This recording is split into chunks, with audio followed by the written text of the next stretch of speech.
Look again, especially when the first thing you see makes someone smaller. This case began with a photograph no one thought mattered. I almost made the same mistake. Have you ever seen an older person dismissed just because they look tired, emotional, or unsure? The exhibit that stayed with me the longest was not a recording. It was not a weapon. It was not a confession. It was a photograph. A grainy lobby still from a security camera, printed on cheap paper, enlarged until the faces had started to blur. It was marked as Exhibit 14. In the center of the frame stood a woman named Lydia Moore, 65 years old, widowed, tired in the way people become tired when they have spent too many years proving they are still capable. Her coat was buttoned wrong at the top. One button slipped into the wrong hole. That was what everyone noticed first. I did too. I wish I could tell you I saw the truth immediately. I did not. I saw the crooked button. I saw a tired older woman standing under bad fluorescent light, holding a folder too tightly against her chest. And for one brief moment before the evidence corrected me, I saw what the defense wanted the room to see. A woman who might have been confused. That is the part of this case I still do not like to admit, because courts like to believe we begin with facts. Sometimes we begin with impressions, and impressions can be dangerous. Lydia Moore worked nights at a private legal records archive downtown. Not a courthouse, not a law firm, a place where old cases were stored, originals, scans. Settlement records, the kind of paperwork nobody thinks about until one page changes. Her job sounded small. It was not. She checked file numbers, compared originals against digital scans, verified chain of custody, flagged inconsistencies, quiet work, careful work, the kind of work people only respect after something goes wrong. The files on Lydia's desk involved people who had already been hurt once, older tenants, injured workers, immigrant families, people who had waited too long for settlement money that was supposed to help them live through what had already happened to them. Lydia noticed the first discrepancy on a Tuesday night. A settlement figure was wrong. Not wildly wrong. That would have been easier. This was small. A number adjusted by just enough to move money without making the page look broken. She wrote the file number down on a yellow legal pad beside her phone, then another file, then another. By the third week, it was still not enough to accuse anyone, but it was too consistent to ignore. That is where many cases begin, not with a scream, not with a body, with a woman sitting alone under fluorescent light, whispering to herself. That page was not like that yesterday. Lydia lived in a small bungalow in East Los Angeles. The paint had started to peel. Her porch light worked when it wanted to. Her son lived in Arizona. He called when he could, which is not the same as being there. She did not tell him at first, not because she did not love him, because she knew what love would sound like once it got scared. Quit the job, sell the house, come to Arizona, give me the keys, let me handle it. He would have meant well. Most children do. But to Lydia, it would have sounded like losing the last door she still opened with her own hand.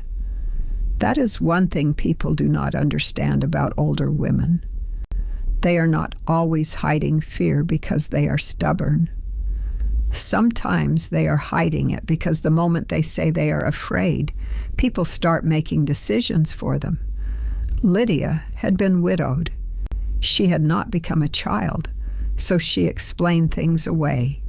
The gate was old. The car on the block was probably nothing. The missing legal pad was probably misplaced. The wrong number in the file was probably a scan error. Maybe she was tired.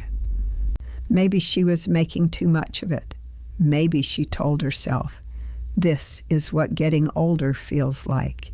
You start doubting your own eyes before anyone else has to." Then Aaron Cole became part of the record. Aaron was a night driver, not a detective, not a police officer, not family. He had a bad back from an old work injury and the habit of checking mirrors more often than most people. He drove carefully not because he was dramatic, but because sudden turns hurt. He did not like being looked at in court. Men who drive nights learn to disappear when the ride is over. He had driven Lydia home after her shift several nights a week. He knew her routine because that was part of his job. Same building, same late hour, same work bag. Same slow walk from the lobby doors when her knees were bothering her. He noticed when she was quieter than usual. He noticed when she checked behind her before getting in. He noticed when her hand shook while she searched for her keys. None of that made him a hero. It made him observant. There is a difference. By the time Aaron took the stand in my courtroom, Victor Hale's attorney had already decided how to use him, not as a witness, as a problem. A night driver who watched too closely, a tired man who wrote down too much, a stranger who had inserted himself into the life of an older widow. That is what the defense wanted. They could not make Victor look innocent yet, so they tried to make everyone else look unreliable. Aaron sat on the witness stand in a dark jacket brushed thin at the elbows. He kept one hand near the side of the chair, as if he might need help standing up later. The attorney approached slowly, soft voice, polite face, a very sharp knife under a clean cloth. "Mr. Cole, you are not a police officer, correct?" "No." "You have no badge?" "No." "No training in surveillance?" "No." "No legal authority to decide who is dangerous?" Aaron swallowed. "No." "And yet you began writing down the movements of cars on Mrs. Moore's street?" "Yes." "You wrote down times?" "Yes." "You wrote down partial plate numbers?" "Yes." "You remembered what she carried?" "Yes."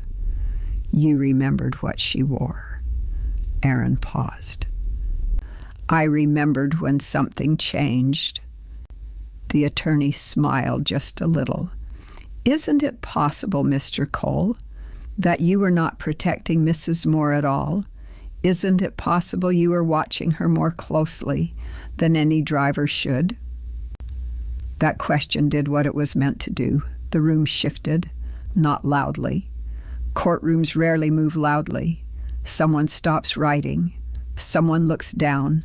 A witness becomes smaller in his own chair. For a moment, Aaron no longer looked like a man who had noticed danger. He looked like a man being accused of noticing too much. I looked at Lydia. Her hands were folded in her lap, too tight. Her coat looked correct that day, but I could still see the photograph in the file. That crooked button, that small, human error the defense had circled like it was proof of a failing mind. Then I looked back at counsel. "He is not on trial for noticing," I said. "Ask him what he saw." The attorney lifted his chin. "Your Honor, I am testing credibility." "You may test credibility," I said. "You may not replace observation with social standing." That line did not look important in the transcript, but Aaron stopped shrinking, and Lydia looked at the table, as if she had been holding her breath for longer than anyone knew. The hearing before me was limited. That matters. It came first as an emergency petition for protection and preservation of records. Protect Lydia. Preserve the documents. stopped the access. The larger criminal case would come later in other rooms, before other judges. My job that day was not to solve everything. It was to keep the truth from being cut into harmless pieces. Counsel had prepared the exhibits. My job was not to build their case for them. My job was to make sure the case was not dismantled by forcing every fact to stand alone. Because alone, every fact looked small. A missing legal pad, an open gate, a dark sedan, a driver's notes, a woman who was tired, a file number written in the margin, a crooked button in a blurry photograph. Small things. That is exactly why it almost worked. Victor Hale had worked contract security for facilities connected to legal storage. He was not supposed to have unrestricted access to the records corridor after certain hours. But the access log showed his credential used in that area at 11:53 p.m. He said he had not been there. The defense said the system could be wrong. Systems can be wrong. People can be wrong. Older women can be wrong. Drivers can be wrong. Even judges can be wrong. That is why one fact is rarely enough. At 11:43 p.m., Lydia's shift ended. At 11:48, the lobby camera captured her leaving the records floor. At 11:51, Aaron's rideshare app registered his arrival outside the building. At 11:53, Victor's access credential appeared in the restricted corridor log. At 11:58, Lydia stopped in the lobby. That was Exhibit 14, a single frame. Lydia in the center, folder in her arms, coat buttoned wrong at the top. Behind her, the glass wall of the records entrance caught a faint reflection. At first, no one cared about the glass. Everyone cared about the button. The defense cared about it most. The attorney used the image carefully. He did not say Lydia was senile. He was too careful for that. He said she was tired, overworked, recently widowed, under stress. He said her notes were inconsistent. He said her legal pad had gone missing because she might have misplaced it. He said a woman who could leave a courthouse lobby with her coat buttoned wrong might also mistake one page for another, one car for another, one fear for a fact. He never said the word unreliable too loudly. He did not have to. He let the photograph say it for him. And I will tell you the truth. That photograph almost helped him, not because it proved his point, because it invited the room to look in the wrong place. The crooked button was easy to see. The reflection was not. Victor did not look worried when the photograph came up. If anything, he looked relieved. The picture made Lydia look exactly the way he needed her to look. Aaron was called again briefly because he had picked Lydia up that night. He was asked about her condition. She knew the route, he said. That was not the question, the attorney replied. She knew the route, Aaron said again. She knew I had missed the light on Alameda. She knew the lobby clock was 4 minutes slow. She knew she had left her legal pad beside the phone because she told me she had written 3 file numbers on it before leaving work. The attorney's jaw tightened. Mr. Cole, you are asking this court to believe you remember all of that? No, Aaron said. I wrote it down. That was not dramatic. It was better than dramatic. It was ordinary, and ordinary things, when they are kept, can become very hard to erase. The defense tried one more time to make Lydia small. They spoke of stress, age, fatigue, grief, the crooked button. They made each word sound reasonable. That is the danger of a polished argument. It can make cruelty sound like caution. I looked again at Exhibit 14, not at Lydia's coat. at the glass behind her. There was something there, a pale rectangle barely visible near the left edge of the frame. I asked counsel to enlarge the left side. Not Lydia. The glass. The first enlargement was not enough. The second was grainy. The third made the image uglier, but clearer. A badge reflection appeared on the glass, not a face. Not enough for drama, enough for records. The badge number was partial, but the last 3 digits were visible. They matched Victor Hale's credential. The same credential he said had not been used by him. The same credential the access log placed in the restricted corridor. The same corridor connected to the files Lydia had flagged. Victor had been tapping a pen against his legal pad until then, softly, almost politely. When the badge reflection came into focus, the tapping stopped. He did not look at Lydia. He looked at the photograph, as if he hated how small the thing was that had caught him.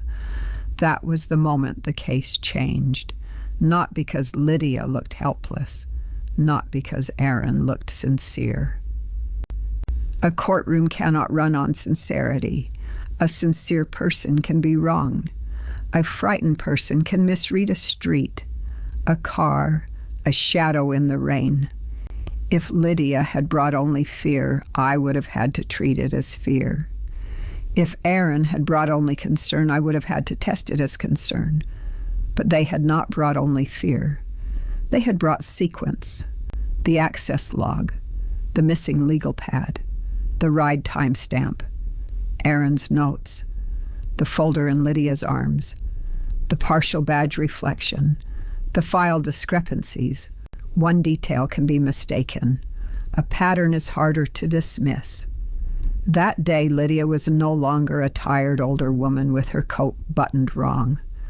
Aaron was no longer a driver accused of watching too closely. Victor Hale was no longer simply a man who might have been near the wrong door. He was a man with access, timing, motive, and the confidence that people would look first at Lydia's crooked button. That confidence was almost enough. That is what stayed with me.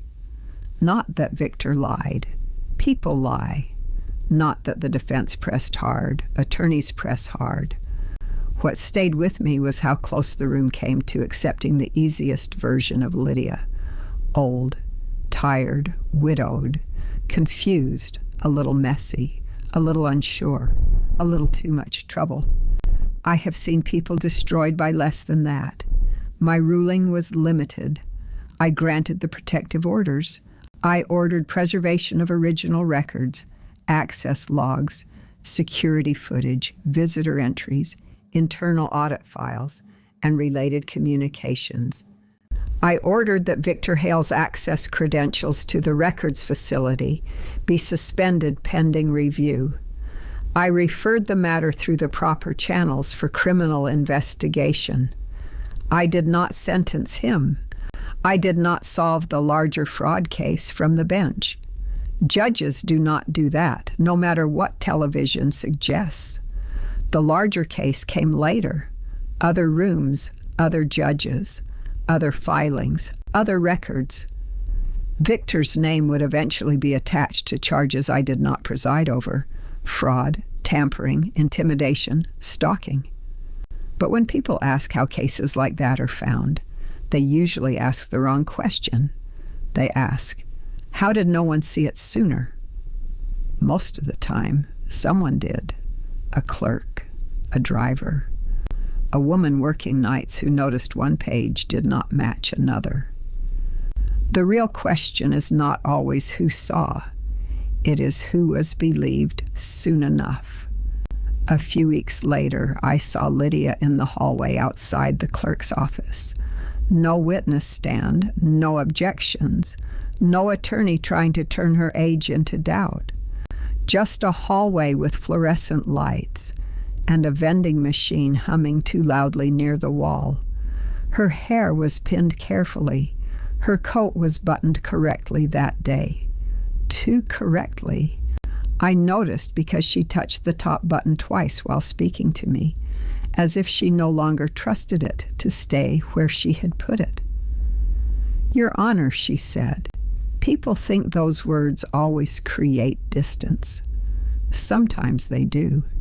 That day, they sounded like a woman trying not to ask whether she was allowed to be tired. "How are you managing?" I asked. It was an ordinary question. She gave the answer older women give when the truth would make everyone uncomfortable. "I'm fine." Then she looked toward the doors that opened to the street. "They changed the locks," she said. "My son had lights installed, cameras too." "That is good," I said. "Yes," she said. Then she waited a moment. "It just does not feel like the same house." I had no ruling for that, no statute, no order I could sign that would make a home feel innocent again. For most of my career, I believe safety began when the court spoke. Distance, no contact, no access, preserve the records, suspend the credentials. I had signed those words for years. They mattered. They still matter.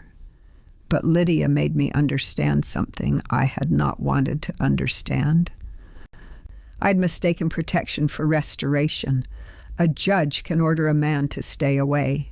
A judge cannot order a woman to feel safe in her kitchen again. A house can become safer and still not feel like home. That is the part no judgment restores. Years have passed since that case. I no longer sit on the bench. My old pen is in a drawer now, the one I used to sign orders that felt important at the time. Some were important. Some only looked important because my name was on them. But when I think of Lydia Moore, I do not think first of the order. I think of Exhibit 14. Not because it was the strongest evidence. It was not. Not because it was clean. It was grainy, awkward, easy to misunderstand. I think of it because of what it taught me about looking. Everyone saw the crooked button first. So did I. That is the shame of it. We saw the small disorder on a woman's coat before we saw the reflection behind her. We saw age before accuracy, fatigue before evidence, mess before pattern. And if no one had looked again, Lydia might have been remembered as a woman who worried too much, not a woman who was right. After the case, Lydia told Aaron she no longer liked standing under lobby lights. She said they made her feel inspected, not seen. Inspected. There is a difference. That small distinction stayed with me, because survival is not always returning to the old life.